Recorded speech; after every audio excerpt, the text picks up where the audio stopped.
Hello everyone. Do modifications to the popular twin compressors like NAPA, Maxi Trac, and so on actually work? The results will surprise you. So watch before you spend a lot of time doing something that may not only improve, but would probably do the opposite or worse. We'll take a look at all the modifications and test them one by one, both before the modification and after modification. Today we will start with testing the assumption that opening up or increasing the area where the air comes in to the compressor will improve the performance somehow. Let's take a look.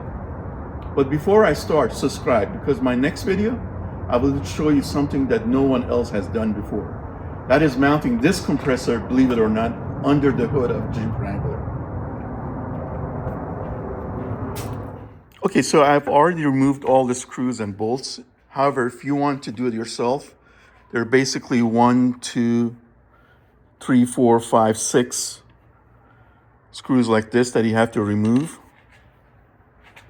And there are 1, 2, 3, 4 bolts like this that you have to remove. And then you can take the whole thing apart. Okay, so here's how the compressor works. When you turn it on, basically there are 2 pistons, one on each side. And they actually move in the opposite directions. So when one is going up, the other one's going down, and vice versa.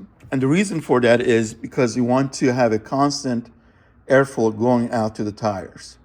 If you had them both going up in the same direction, then there's going to be times when there is no air going out, and you don't want that. The way the air gets sucked into the compressor is through this gap right here.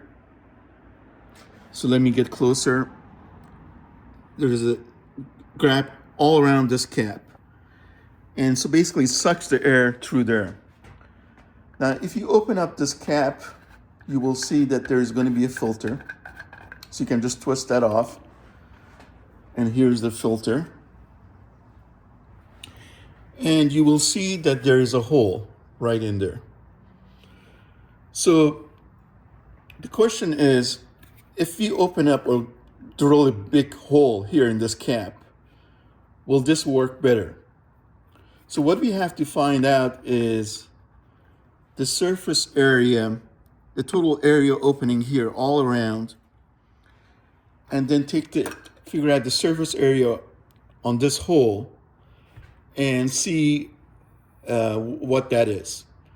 If the surface area around this is bigger than the total surface area here, then forget about it. Drilling a hole here gives you no performance at all. Okay, so let's take some measurements. We'll start with the air gap. Next, we'll measure the area around the cap. And now we can calculate the air intake area, which comes out to be 450 millimeters.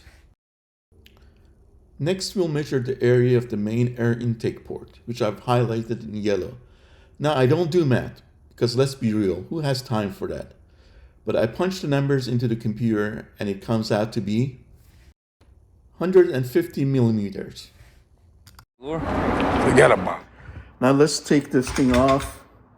And again, you see that hole that I was showing you. And actually, you can see there's a barrier here. And this is what separates the intake, or where the air comes in, to where the air goes out. So the air goes out through here to the manifold, out to the tires. Okay. And that's why you have this wall here. So there's a seal. These 2 areas are sealed. Okay, let's continue on down. Okay, next let's take a look at this plate. So these 2 holes here are inlet, or where the air comes in. Under these flaps, there's 2 more holes. That's the outlet. Here's a picture with one of the valves removed, so you can see the air outlet port.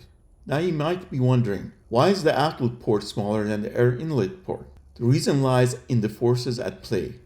When the piston goes down, 2 forces are at work: atmospheric pressure and the suction created by the piston's motion. This dual action is why the air intake port is larger than the outlet port. The ratio between these ports is crucial for how the air compressor operates efficiently. Messing with this balance, like in some of the mods you see floating around the internet, can negatively affect performance. That's why it's so important to approach modifications carefully and not just follow every DIY trick you come across online. Next, we have to calculate out what's the area on these two holes and see if this is bigger or smaller than this gap that I was talking about earlier. We can measure the area by taking the diameter and multiplying pi with the radius squared for each circle. Again, I don't do math, but here's what the computer says. The total area is 72 millimeters. That's way less than 450 millimeters area of the gap around the cap for the air intake. So there is no performance improvement to be gained by enlarging these two ports or drilling a massive hole on top of the air compressor caps. So, can't do it. Nobody says that you can't do what you want to do. Yeah, do what you want to do. We all know that. I mean, this is what it is, okay? We know what it is. You have to do the right thing. okay, let's wrap this up by finishing the teardown so we can get a clear look at the piston. Once that's done, we'll dive straight into the actual test to see if our assumptions hold true. So let's get to it. For our first test, we're starting with the air compressor completely unmodified. No tweaks, no changes, just stock. We'll set all 4 tires to 15 psi, run the compressor for exactly 4 minutes, and then check the air pressure to see how much it has increased by.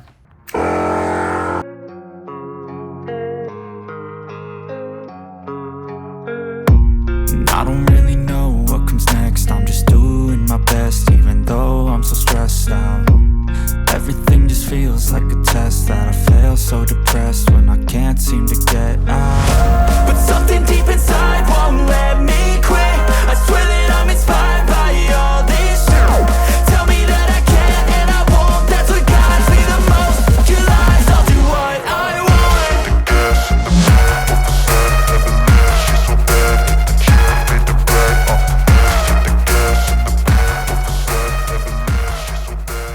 Now we're testing the air compressor with the caps and filters completely removed.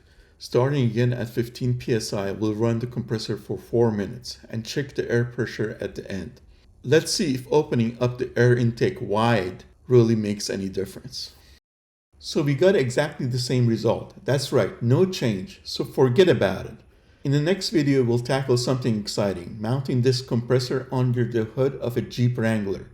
And in future videos, we'll dive into mods that actually work, like controlling your air compressor with a remote. Thanks for watching.